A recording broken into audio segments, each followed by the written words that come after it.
Okay. ఈ నెల 7వ తేదీన జంగాయపల్లె గ్రామము, కలసపాడు మండలంలో జరిగినటువంటి చిన్నారిపైన అత్యాచార యత్నం జరిగినటువంటి కేసులోన ఈరోజు అందులో ముద్దాయి అయినటువంటి ముట్టే నరేంద్ర అలియాస్ జగన్, వయసు 20 సంవత్సరాలు అని అతన్ని మనం అరెస్ట్ చేయడం జరిగింది. సో అతని గురించి విచారిస్తే అతను కూడా అదే గ్రామానికి చెందినటువంటి వ్యక్తిని ఎవరైతే బాధితురాలకి ఇంటికి సమీపంలోనే వాళ్ళ ఇల్లు కూడా ఉంటుంది. సో ఇతనికి ఈ రకమైనటువంటి అలవాటు ఎలాగంటే కనుక ఈ సెల్ ఫోన్ల ద్వారా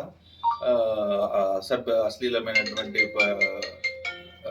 దృశ్యాలను వాటిని చూసి దానివల్ల ఈ రకంగా చేయడం జరిగినటువంటిదని మన ప్రాథమికమైనటువంటి విచారణలో తేలింది.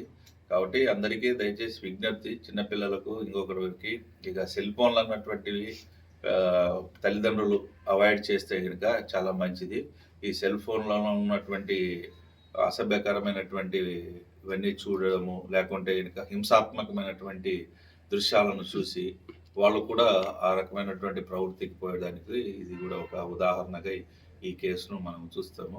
అందువల్లనే అతను మంచి చెడ్డలు మర్చేసి అత్యంత చిన్న 3 సంవత్సరాలు ఉన్నటువంటి చిన్న పైన జరగడానికి 3 ఇయర్స్ జరగడానికి కారణమైనటువంటిదని.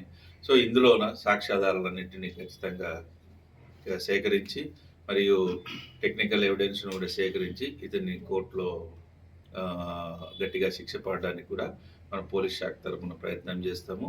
ఇతన్ని ఈరోజు అరెస్ట్ చేసి ఈరోజు రిమాండ్కి పంపిస్తున్నాము. అలానే ఈ కేసులో చేసినటువంటి గట్టిగా ముద్దాయి దొరకడానికి ప్రయత్నం చేసినటువంటి మన కలసపాడు ఎస్ఐ గారు తిమోతిని, వాళ్ళ సిబ్బందిని కూడా ఈ సందర్భంగా అభినందిస్తున్నాము.